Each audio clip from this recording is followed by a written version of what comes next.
Say yes to new beginnings. Yes. Say yes to new standards of excellence. Yes. Say yes to engaging reportage with a difference. Yes. Introducing Yes International Magazine.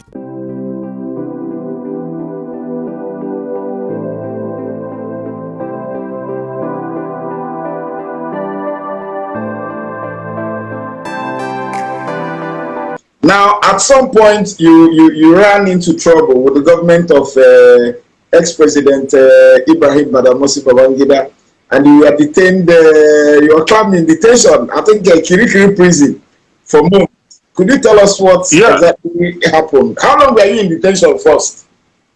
Yeah, I was in detention for 26 months. Wow. Okay. So, what was your offense? Why did the Babangida government move against you?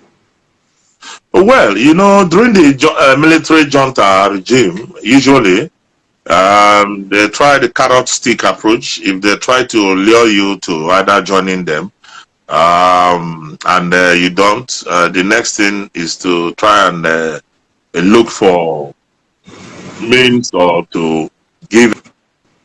Yeah, in our days of unionism, of course, we were total. I don't know if you know Honorable Bamidele Akiyemi. Honorable Bamidele Akiyemi is a former, of course, he was essay to the former governor of Lagos State, Tinubu, and at the same time, presently he's a senator, one of the senators on media. You know, he's in the Federal House. He was a former governorship aspirant in Ekiti State, Bamidele Akiyemi. Yeah, he was the NANS president during our time, and I was the NANS. One of the NANS vice presidents for Southeast, and we believe in the guerrilla approach.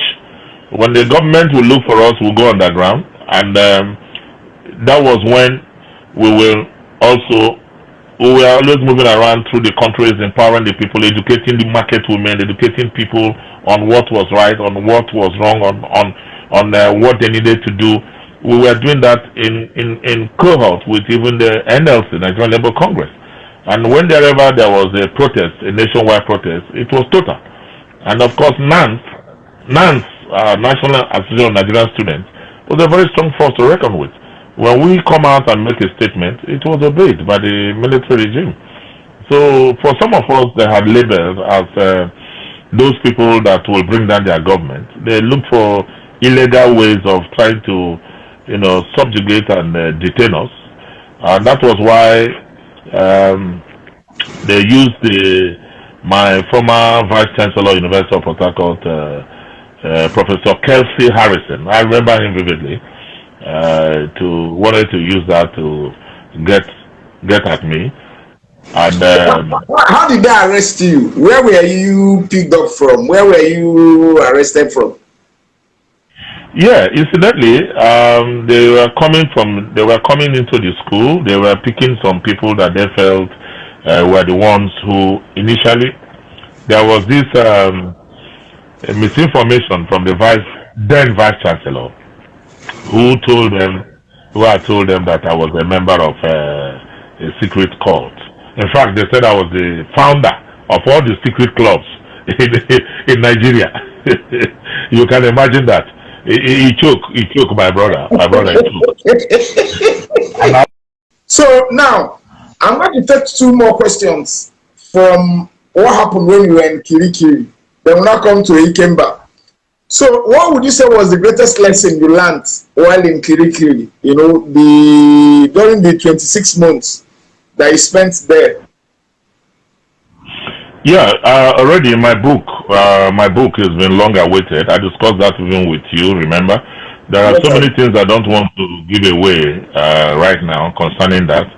But all the same, since it is respected and celebrated Azuh, Arinze, I'll just give you a little peep. Okay. Life, we call that inside world, because when you are in prison, when you are detained, you are in a different world from those people who are outside. So we used to refer people living outside, like us now who are free. We see this is outside world. while that one is inside world. Even Fela used to sing for inside world. I know you remember Fela song of Yeah, I remember. inside. Yeah. So basically, I always want to say for the umpteenth time, I recommend everybody who says they want to be a leader in Nigeria to go to that inside world so that they will learn, they will see. Just go there. Tell them you want to be detained. Just go. Walk inside that place. You don't have to commit any crime, or commit and go inside. By the time you have stayed there, my brother, you will know, you will value freedom. A lot of people don't still know. They don't value their freedom. Freedom is something that it's not something you joke with. And I can assure you that beyond that, we used to, every night, they used to keep us in different cells. Not just Kirikiri. I first went to Kirikiri. From Kirikiri, briefly for a day or two, they took us to Port Harcourt prisons. From Port Harcourt prisons, we were transferred to Enugu prisons, where we stayed. And we started the trial. The trial of, we were over other 45 students, not just only me, who were detained on spurious charges. And we were charged on 36 count charges. When government want to deal with you, my brother, the kind of charges that they will bring, even you too will ask yourself, yeah, now me commit all these things. Because what government does is this, if they try this one and it doesn't enter, this one must enter.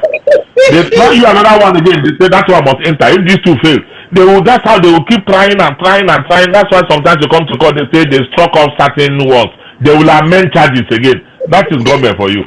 36 count charges, which means if this one doesn't enter, that one will enter. If this one doesn't enter, and it will run concurrently. You will be so amazed. Serious charges. In any case, there is something you learn. Watch everybody who has gone into detention. Someone who stays in detention, actually, you come out looking younger. You come out looking younger. Hello? A lot of people don't know that secret. You come out looking younger. And you thank yourself, because if you were in the outside world, you probably would have died. So you have something to save your sanity because of all the problems occasioned from the struggles each and every one of us make in the day. If I want to talk about food, my brother, that is why I say anybody who wants to be a leader, go there. The food there, my brother, is worse than hell. If you enter there and you will be drinking Gary, it's a very interesting place to stay. But that's why you have the best of the rules. When you go into detention in different cells, there are rules and regulations that guide people. And those people who come freshly and they are detained, they don't allow them to stay near the door where they can get fresh air. They take you down to the dungeon, near the toilet wing. It's an open place, they defecate. There is just a small place where they might take you down to that place, near that place. It's an open place, people take their bath, and people also, you poo-poo. You see you naked, it is all men, so you see your private part is nothing new. You see you pouring water. And let me tell you, your sense of smell, if you are someone that any little thing, common fact, you say, come, go to cell. When you perceive the kind of stench and odor emanating from there, my brother, you will know that it will choke you. You won't even have anything to say. But in all that, these are just little tidbits. The lesson you learn is lifelong. Learn not to commit any crime. But in Nigeria, whether you commit or you no commit, whether you do them, you no do them, you do them. Particularly if you're against government, they put you there, put you away, and throw away the padlock and key. And you stay there. And you'll be there swearing true to God. I didn't do it. True to God. Oh my God. When did this happen? They will reduce you, subjugate you to docility to the highest level. But this is a lesson. Okay. You learn the lesson. You learn so much.